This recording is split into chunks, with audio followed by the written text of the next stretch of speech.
আসসালামু আলাইকুম। Welcome back to my channel Sharifa Yasmin vlogs. তো তোমরা সবাই কেমন আছো? আশা করি সবাই ভালো আছো আর আমরাও ভালো আছি।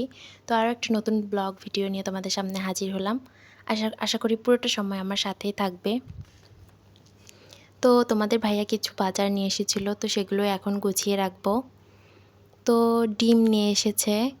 তো আর আমি সবসময় এইভাবেই ডিমগুলো পরিষ্কার করে রেখে দিই, কারণ ডিমের সাথে কিন্তু অনেক সময় ময়লা থাকে। তো যেহেতু আমরা ফ্রিজে রাখি, এটা অবশ্যই কিন্তু পরিষ্কার করে রাখা উচিত। তো দেখো সবগুলো ডিম এখন আমি ভালোভাবে পরিষ্কার করে নিয়ে ধুয়ে তারপরে শুকানোর পরে ফ্রিজে রেখে দেব। তো এখন ধুয়ে নিচ্ছি দেখো, তারপরে এগুলো একটা সাইডে রেখে দেব। তারপর আর অন্যান্য মাছ এনেছিল সবজি, তো সেগুলো গুছিয়ে রাখবো। তো দেখো এদিক দিয়ে কিছু মাছ এনেছিল, তো সেগুলো একটু ধুয়ে তারপর পরিষ্কার করে পলি ব্যাগে ফ্রিজে রেখে চলে আসবো আবার অন্য কিছু গুছাতে। তো দেখো মাছগুলো কিন্তু মোটামুটি ভালোই ছিল, তাজাই ছিল। তো এগুলো এখন পরিষ্কার করে ধুয়ে রেখে দেব।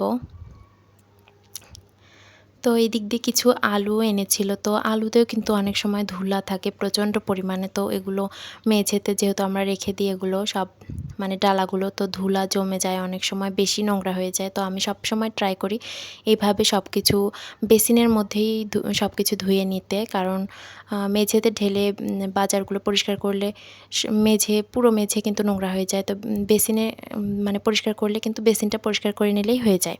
তো দেখো ওই দিক দিয়ে আলুগুলো রেখে এসে আবার কাঁচামরিচগুলো পরিষ্কার করে নিয়েছি। আর এই ঠোঙ্গাগুলো আমি কখনোই ফেলে দিই না, যে কোনো জিনিস কেনার পরে কিন্তু ওইগুলো দিয়ে দেয় সাথে। তো সেগুলো আমি সংরক্ষণ করে রাখি কাঁচামরিচ রাখার জন্য।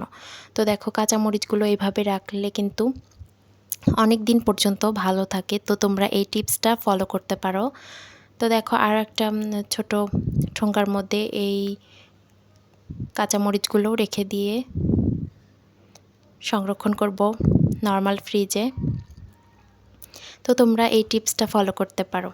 তো এই পর্যন্ত প্রত্যেক দিনের মতো একটাই রিকোয়েস্ট, আমার ভিডিওগুলো যদি ভালো লেগে থাকে অবশ্যই একটা লাইক করে দেবে, কমেন্ট করবে এবং চ্যানেলটা সাবস্ক্রাইব করে দিয়ে আমার পাশেই থেকে যেতে পারো।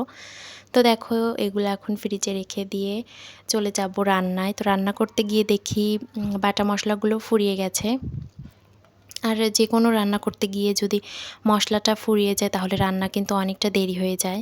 তো দেখো আমি জিরা আর রসুন একসাথেই বেটে নেই, অনেকে আলাদা করে বেটে নেয়। তো যার যেরকম ভালো লাগে সে সেরকমই করবে, সেটাই ভালো। তো দেখো এদিক দিয়ে আমি রসুন আর জিরাটা ব্লেন্ড করে নিচ্ছি। তারপরে তোমাদের সাথে আরও একটা টিপস শেয়ার করব। তো দেখো আমার বাটা মশলাগুলো কিন্তু কমপ্লিট। এখন এগুলো ঢেলে নেব।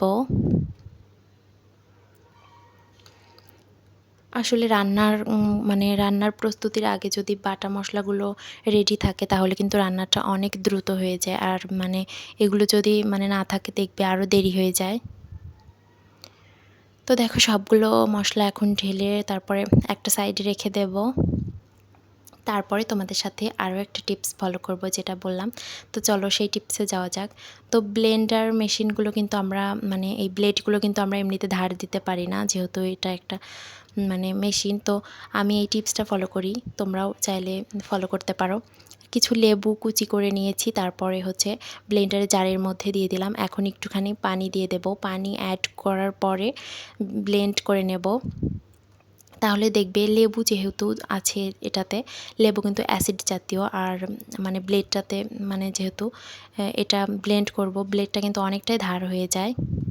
ভিডিওতে ভালো করে বোঝা যাচ্ছে না, কিন্তু সামনাসামনি আমি অনেকটাই কিন্তু পার্থক্য লক্ষ্য করতে পারছিলাম। তো তোমরা একবার হলেও এই ট্রাই করবে। তো দেখো ব্লেন্ড করে নিচ্ছে। আর এই লেবুর যে ব্লেন্ড মিশ্রণটা সেটা কিন্তু আমি ফেলে দেব না, এটা কিন্তু আমি কিচেনের বেসিনটা কিন্তু পরিষ্কার করে নেব ক্লিনজার হিসাবে। তো তোমরা এটাও কিন্তু ফলো করতে পারো। তো দেখো আমার ব্লেন্ড করা হয়ে গেছে, এখন এগুলো আমি পরিষ্কার করে নিয়েছি অফ ক্যামেরায়। তো তোমরা চাইলে এই টিপসগুলো ফলো করতে পারো, অনেকটাই কাজে আসবে। তো তারপরে চলে গেলাম রান্নায়। আজকে কই মাছ ভাজি করব। তো এগুলো আমি এখন ম্যারিনেট করে নেব একটু ফালি করে নিয়েছি যাতে মশলাগুলো ভালোভাবে মাছের ভিতরে পর্যন্ত পৌঁছে যায়। তো দেখো লেবু লবণ দিয়ে মাছগুলো ভালোভাবে পরিষ্কার করে নেওয়ার পর এখন ম্যারিনেট করে রাখবো। স্বাদ মতো দিয়ে দিচ্ছি লবণ, হলুদের গুঁড়া, ধনিয়ার গুঁড়া আর মরিচের গুঁড়া, সব কিছু দিয়ে এখন ভালোভাবে ম্যারিনেট করে রেখে দেব। তাতে করে মাছ ভাজিগুলো আরও বেশি মজা হয়। তো দেখো আমার ম্যারিনেট করা কিন্তু কমপ্লিট। এখন আরেক চুলে আমি ভাত বসিয়েছিলাম, ভাতটা হয়ে গেছে। তো ভাবলাম আলু সিদ্ধ দিই, যেহেতু আজকে পেঁপে দিয়ে মসুর ডাল রান্না করব, তো আলু ভর্তার সাথে আর মাছ ভাজি ভালো লাগবে।